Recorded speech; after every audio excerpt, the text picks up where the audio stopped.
Welcome to Lifestyles of this... Yeah, okay. I'm like, which channel should I put this on? Welcome to Lifestyles of the Strange and Exotic Random Book Review. And this is The Crystal Bible by Judy Hall. Now, I picked this up for about 11 bucks on Amazon.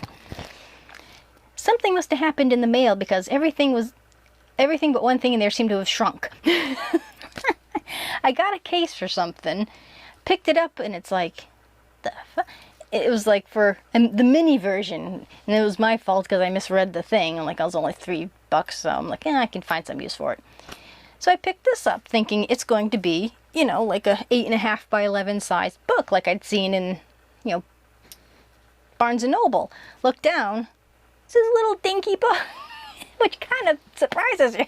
Because, of course, it came in a big box because I have my little table here. So I'm looking down, it's like... So that was kind of a surprise. And I had seen a version of this or something that was in a bigger form. And I'm like, you know, this is kind of interesting. And... being so small, I will admit, is actually a benefit, especially if you're going to like a gem show or if you're a geologist or something along those lines. You can carry it with you. It's perfect. You know, even if you have like a smaller purse, it's a perfect travel size, which is probably the point. And of course, most of these type of books go, you know, into how rocks are formed, the geology, what differentiates like a diamond from a, you know, obsidian, you know, that type of thing. And I love the photographs. I like the fact that, you know, you can actually visualize the picture, and you can get sometimes the raw form and the tumbled form, so you can have an idea of what it is you're actually looking at. Like, how about I go? So. Say I wanted to, you know, kind of see what this is. Now, I know this is a malachite, so that's why I picked it up.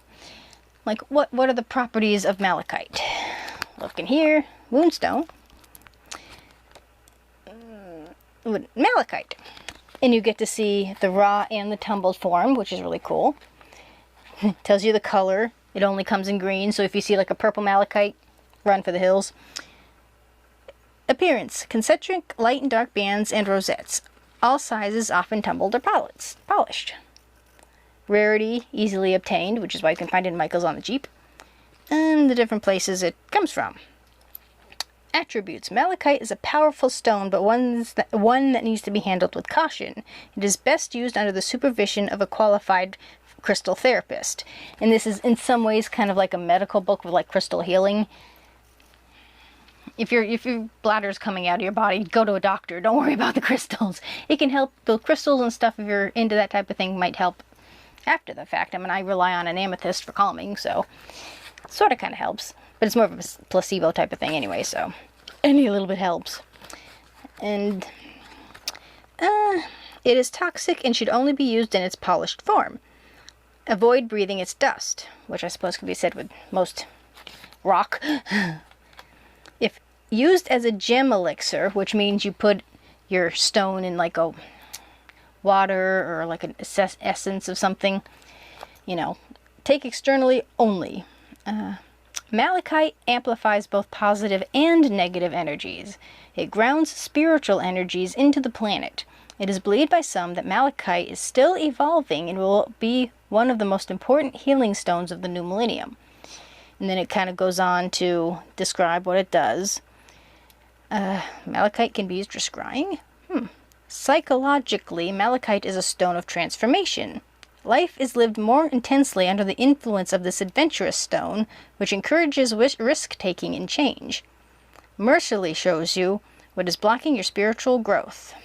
Malachite draws out deep feelings and psychosomatic causes, breaks unwanted ties, and outworn patterns. And yada yada yada yada yada. Tells you where to position it, where on the left hand or place on the third eye. You can different things that you can combine with it.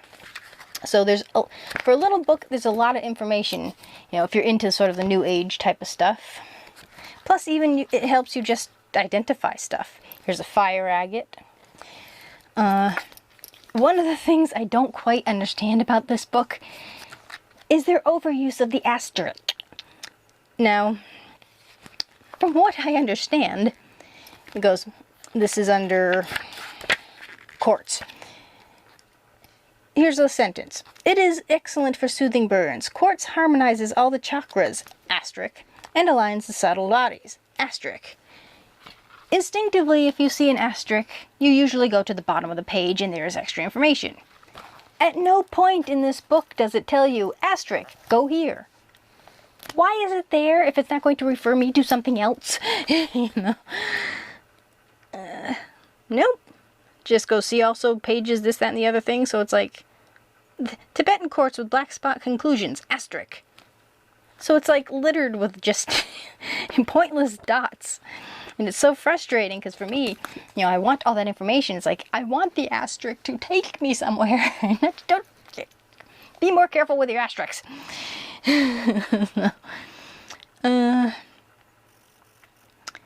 See. So there's a lot of different things. You've got crystal shapes. Let's see. Your crystal reference, which is basically just your, if you know what it is, go to this page.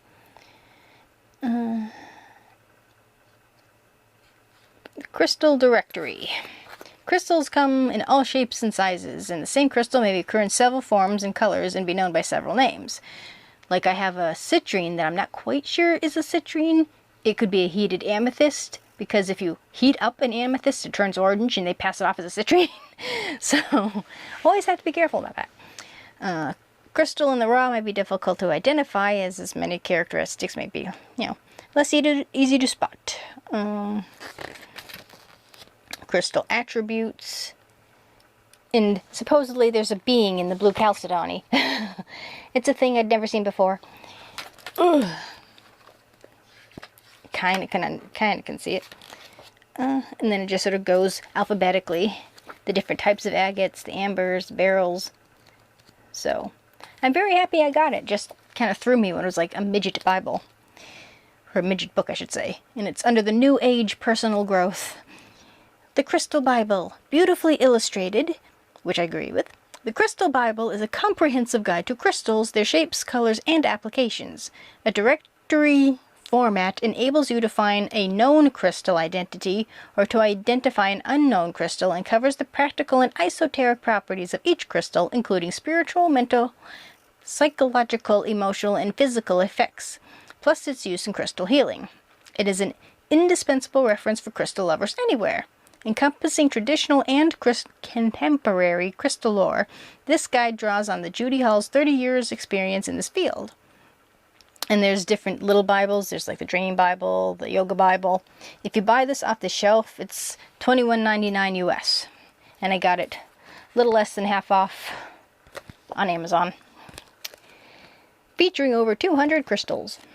So now I hope to go through my crystal collection and have some general idea what I got. Like I know the malachite, I knew the moonstone, and your standard stuff.